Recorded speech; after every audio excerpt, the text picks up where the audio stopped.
Open interest का data check करते हो तो आपको वहां पर क्लियर कट दिखाई दे रहा है कि मार्केट में जो है वो फ्रेश सेल के पोजीशन यहां पर बन चुके हैं। ये हमें इंडिकेट करता है कि जब तक मार्केट में यहां पर फ्रेश सेल के पोजीशन बने रहेंगे और ऊपर वाले रेट पर जो लोग यहां पर बाय करके ट्रैप हो चुके हैं, जब तक वो पूरी तरीके से नहीं निकलेंगे तब तक ये डाउनफॉल मार्केट में कंटिन्यू रह सकता है। अभी जब भी हम लोगों को आशंका ये रहती है कि मार्केट में डाउनफॉल कंटिन्यू रहने वाला है तो हम लोग क्या करते हैं, नीचे वाले सपोर्ट को आइडेंटिफाई करते हैं और देखते हैं कि सपोर्ट के ऊपर कितने सारे लोगों ने बाय के पोजीशन बनाए हुए हैं। ये सब हम लोग ओपन इंटरेस्ट के डेटा के थ्रू चेक करते हैं कि क्वांटिटी के हिसाब से यहाँ पर कितने बायर फंसे हुए हैं। तो अभी हम लोगों को एक बात क्लियर हो गई कि मार्केट में कल के दिन भी एक डाउनफॉल एक्सपेक्टेड है, लेकिन ये डाउनफॉल में बहुत सारे लोग फंसने वाले हैं। इस चार्ट को अगर आप गौर से देखोगे तो आपको यहाँ पर क्लियर कर दिखाई दे रहा है कि मार्केट यहाँ पर कंप्लीटली कंसोलिडेट मतलब रेंज बाउंड हो चुका है और उसके पहले मार्केट ने एक अच्छा खासा डाउन साइड का मोमेंटम दिखा दिया था। तो यहाँ पर जो हम लोगों को चार्ट पैटर्न दिखाई दे रहा है वो फ्लैग विद द पोल का चार्ट पैटर्न है। Flag with the pole chart pattern का इंटरप्रिटेशन किस तरीके से होता है, सबसे पहले हम लोगों को ये प्रीवियस वाला ट्रेंड आइडेंटिफाई करना पड़ता है। ये प्रीवियस वाला ट्रेंड डाउन साइड का है तो फ्लैग विद द पोल जो है वो कंटिन्यूएशन पैटर्न है, ट्रेंड का जो कंटिन्यूएशन रहता है वो यहाँ पर हम लोग एक्सपेक्ट कर सकते हैं। तो कल के दिन मार्केट फ्लैट ओपन होकर इस लेवल को डाउन साइड की तरफ ब्रेक करता है तो इमीडिएटली हम लोग सेल करने की जल्दबाजी नहीं करेंगे। हमारे लिए इंपॉर्टेंट है कि मार्केट यहाँ पर इस लेवल के नीचे सस्टेन हो जाए।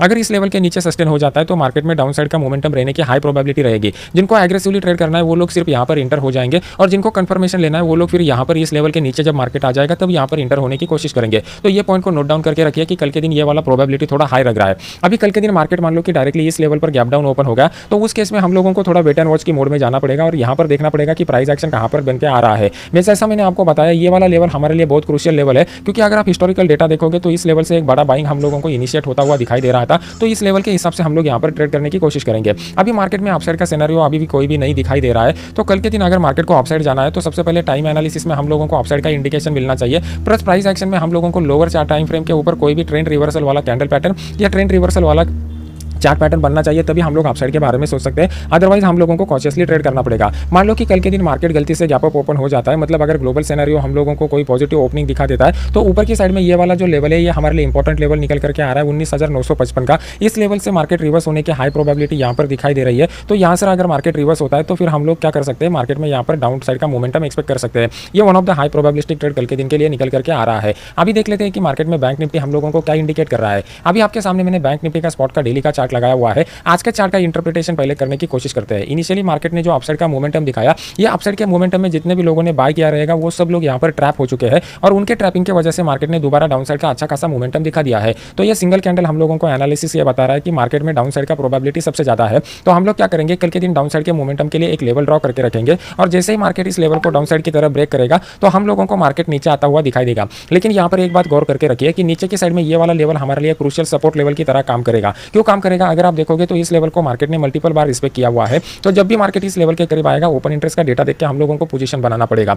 अभी यहाँ पर हम लोगों के लिए इंपॉर्टेंट लेवल कौन सा आ रहा है, तो प्रीवियस वाले जो इंपॉर्टेंट सपोर्ट लेवल है पहले उसको मार्क करने की हम लोग सीखने की कोशिश करते हैं। तो यहाँ पर अगर आप देखोगे तो प्रीवियस वाला ये जो वाला जोन निकल करके आ रहा है ये 45,299 का जोन हमारे लिए निकल करके आ रहा है। तो कल के दिन मार्केट अगर इस लेवल के नीचे आता है तो यहाँ पर हम लोग डाउन साइड एक्सपेक्ट कर सकते हैं, जिसका नीचे की साइड में हम लोगों का एक्सपेक्टेशन यह है कि इस लेवल तक मार्केट नीचे के साइड में जाना चाहिए। अभी 15 मिनट चार्ट के ऊपर जाते हैं तो हम लोगों को उसका कंफर्मेशन भी यहाँ पर देखने को मिल जाएगा। जैसा हम लोगों ने कल के टाइम एनालिसिस प्राइस एनालिसिस में प्रिडिक्ट किया हुआ था कि मार्केट में डाउन साइड का मोमेंटम देखना चाहिए, उसी तरीके का डाउन साइड का मोमेंटम हम लोगों को देखने को मिल चुका है। लेकिन दोपहर के बाद 12 बजे के बाद मार्केट जो है वो कंप्लीटली रेंज बाउंड हो चुका है, मतलब इस वाले जोन में कहीं पे भी बड़े प्लेयर ने अपना बड़ा पैसा नहीं लगाया हुआ है। तो हम लोगों को वेट करना पड़ेगा कि ये बड़े प्लेयर कब मार्केट में इंटर हो जाएंगे और जैसे ही उनका एंट्री हम लोगों को कंफर्म हो जाएगा प्राइस एक्शन के ऊपर और ओपन इंटरेस्ट के डेटा के ऊपर, तो हम लोग यहाँ पर मार्केट का प्रिडिक्शन कर सकते हैं। प्राइस एक्शन हमें क्या बताएगा कि मार्केट का डायरेक्शन बताएगा कि मार्केट कौन से डायरेक्शन में जा सकता है और ओपन इंटरेस्ट का डेटा हमें बताएगा कि मार्केट में फोर्स कितना है, मतलब बड़े प्लेयर ने कितने क्वांटिटी के साथ यहाँ पर पोजीशन खड़ा किया हुआ है। तो ये हम लोग ओपन इंटरेस्ट के क्वांटिटी के हिसाब से आइडेंटिफाई करने की कोशिश करते हैं। तो कल के दिन हमारे लिए दो अहम लेवल निकल करके आ रहे हैं। एक जो डेली चार्ट है वो मैंने आपके सामने ड्रॉ करके दिखा दिया है और ये जो लेवल निकल करके आ रहा है ये इंट्राडे चार्ट से निकल करके आ रहा है। तो नीचे की साइड में 45,299 का लेवल हमारे लिए इंपॉर्टेंट है। अगर मार्केट इस लेवल के नीचे आता है तो यहाँ पर मार्केट में डाउन साइड का मोमेंटम देखने को मिल सकता है। कुछ हिंट मैं आपको यहाँ पर दे देता हूँ। ऊपर की साइड में 2 रेजिस्टेंस लेवल हम लोगों को मिल रहे हैं और नीचे की साइड में 2 सपोर्ट लेवल हम लोगों को मिल रहे हैं और प्रीवियस मार्केट का ट्रेंड जो है वो मार्केट का ट्रेंड डाउन साइड का दिखाई दे रहा है। तो ये हाई प्रोबेबिलिस्टिक अपॉर्चुनिटी यहाँ पर दिखाई दे रहा है। मान लो कि कल के दिन मार्केट जो है वो market directly gap down open हो जाता है तो गैप डाउन ओपनिंग के बाद हम लोगों को यहाँ पर इस लेवल के करीब से मार्केट में रिवर्सल का इंतजार करना पड़ेगा और फिर इस रिवर्सल के बाद मार्केट में हम लोगों को एक डाउन साइड का मोमेंटम एक्सपेक्टेड है। तो हम लोग यहाँ पर देखेंगे कि मार्केट जब भी इस लेवल के करीब आता है तो यहाँ पर कोई शूटिंग स्टार कैंडल पैटर्न या bearish single pin candle pattern बनता हुआ दिखाई देता है या फिर इस तरीके का भी कोई प्राइस एक्शन पैटर्न बनता हुआ दिखाई देता है। तो ये प्राइस एक्शन या फिर यहाँ पर ये कैंडल पैटर्न हम लोगों को लिए कंफर्मेशन हो जाएगा कि यहाँ पर ऊपर की साइड में मार्केट में सेलिंग के लोग आ रहे हैं। तो बस हम लोग उनके फुटप्रिंट को फॉलो करने की कोशिश करेंगे।